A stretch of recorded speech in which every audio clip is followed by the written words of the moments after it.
homes. We have just heard, literally, I am talking about literally in the last hour or so, we've had the announcement from the Chancellor, Rishi Sunak, who has given us the confirmation that we've all been kind of waiting for. As I mentioned last week, there was a prediction and there was a lot of rumours going around that the stamp duty would be extended. And today we have had that confirmation in the budget that was announced literally about an hour and a half ago.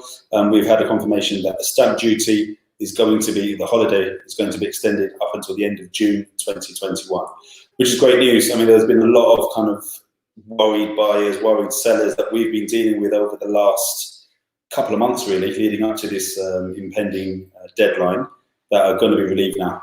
Massive relief for lots of our buyers and sellers and solicitors as well, who are overworked at the moment trying to reach that March deadline. But yeah, great news. So what that means for everyone is anyone who's buying a property has until the end of June, June the 30th, which is a Wednesday, I believe, has until the end of that date to get their sale over the line to kind of benefit from the stamp duty exemption. What that means for all buyers up to £500,000 is that you're not paying anything, and a massive saving on all the sales above that level as well, because you're essentially not paying anything on the portion up to £500,000. For example, one of my vendors I was speaking to today, what that means for them, or their buyer more so, is that the difference between the deadline at the end of March, which was not going to happen, is a saving of £15,000. So, you know, they're looking at that particular house in Gideon Park.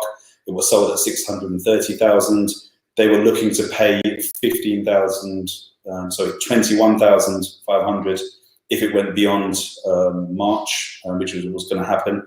And if it was to happen before that, they were looking at paying £6,000. So a massive saving. The fact that we're going up until the end of June now means that they've made that saving, because that's how it's going to happen, if not by the end of March, at sometime in April. So good news like that all across the board. Lots of buyers looking forward to a kind of a stress-free couple of months now. But obviously what that means is it's all going to be pushed down towards the end of June. So great news there. That confirmation is coming. That's what we need. Just to give you guys a quick overview, I'm going to take a look at my notes. There's also been a transitional nil rate up to the £125,000 band. That's been increased to £250,000, which will be in place now till September. So what that means for probably a lot of the buyers outside of London and the M25 is for that kind of portion up until £250,000. Again, you're not paying any stamp duty up until September. So for a lot of those first-time buyers at the lower end, also shared ownerships. I mean, there's a lot of shared ownership sales that we do.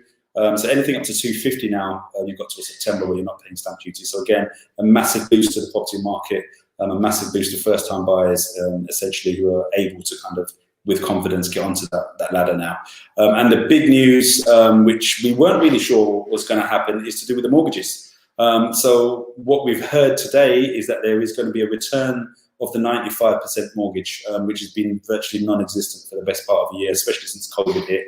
The government's basically backing a scheme where they're going to guarantee all the lenders who are offering 95% mortgages to buyers. It's going to be a guaranteed scheme from the government from April of this year. So essentially, all you buyers out there who have been kind of struggling to get your deposit together to buy a house, now's the time, because the lenders are probably, you know, from the 1st of April, going to be rolling out a lot more deals. There are 95% deals out there at the moment, but I would say get in touch with us, get in touch with our mortgage team, to look at what deals are kind of coming up, because that's going to be a massive boost to the market. First-time buyers are able to buy properties with a 5% deposit again, which has not been seen for a long time. So good news all around, massive boost to the property market in general. Exciting for us, exciting for all of our buyers and our sellers and clients in general, is that the market is going to see a massive push on now for the next couple of months. I personally think that from tomorrow onwards, our phones are going to be non-stop. I think a lot of our sellers who are thinking about it are going to come back on board. A lot of buyers who are not sure what's going to happen are now really going to kind of press their foot on the pedal and get things done. So really good news. That's the budget overview in terms of the property side of things. Generally speaking, there have been a couple of other kind of key announcements that Rishi Sunak made, which is support for businesses as well. Corporation tax is going to be increased generally from 19% to 25%, but that's only for those businesses kind of reporting profits of over £50,000, which basically means that, you know, a lot of the businesses, the smaller businesses out there, are able to kind of push on without that worry of an increased tax bill in the next couple of years at least. And overall, great news for businesses. Great news that the furlough scheme is going to be extended up until September as well for those who are not able to get into work. So generally really positive news from the Chancellor, really positive news of the property market, and the predictions that we made last week and kind of leading up to this has been proven correct. So good news all around. Looking forward to a busy couple of months now. And again, if you guys need any advice on selling, buying, or letting, on the letting side as well, people are looking at remortgages, now might be the time to do it.